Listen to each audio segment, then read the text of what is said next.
In this video, you will see what twine can do to a tree. If you leave a plastic twine on a tree, it can severely damage or kill your tree.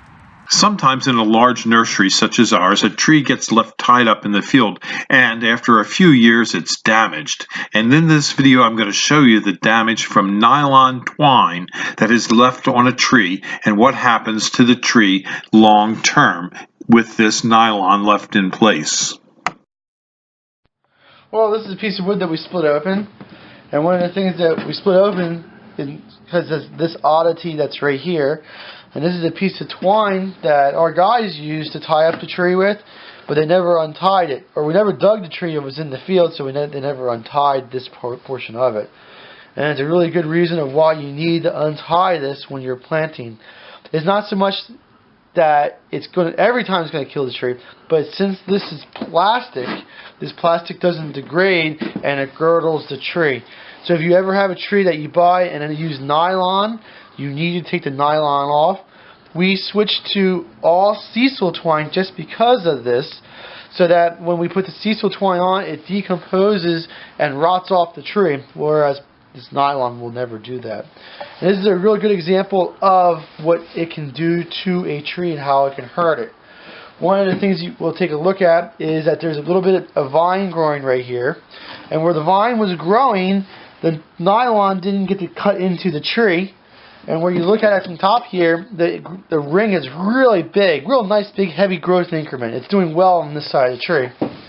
Now, if we switch it over to the other side of the tree, the nylon is cutting real deep. You can see that the ring of the tree is going around the nylon and it's girdling the tree. It's hurting the tree here, but it's not hurting. You don't see any movement over here. There's no girdling occurring over here, but it's girdling occurring over here. And as a response, the ring is much smaller on this side of the tree, much smaller than this side. So this is basically the width of my finger, and this one here is a fourth of the width of my finger. So what you're telling me, Michael, is that the poison ivy helped the tree? Well, this one probably did. But it's just, you also see there's a real big dig out where the nylon goes in and hurts the tree. Okay, now why is it fatter on this side of the tree than this side of the tree? So if you see this bump right here, this bump is created because of how the tree itself is working. And when energy is moved through the tree, it moves through special cells called sleeve tubes, or we call it phloem. And that phloem is genetically made to go down the tree. And what I was told in school was that sleeve tubes are imagined like they're a bunch of balloons connected to one another. And if the tree wants to move energy downward, it pushes pressure on the one balloon, forcing juices from that one balloon out, and it forces it downward. So pushing, the energy squirts out, moves down to the next cell. That next cell contracts, energy goes down. That's how it moves downward. So you imagine the energy is being squished downward and downward and downward and downward, and it gets down to here where the constriction's at. Well, when these cells try to push it downward, it can't. So it just continuously builds up pressure and gets greater and greater pressure, and that's why it blows out in that direction.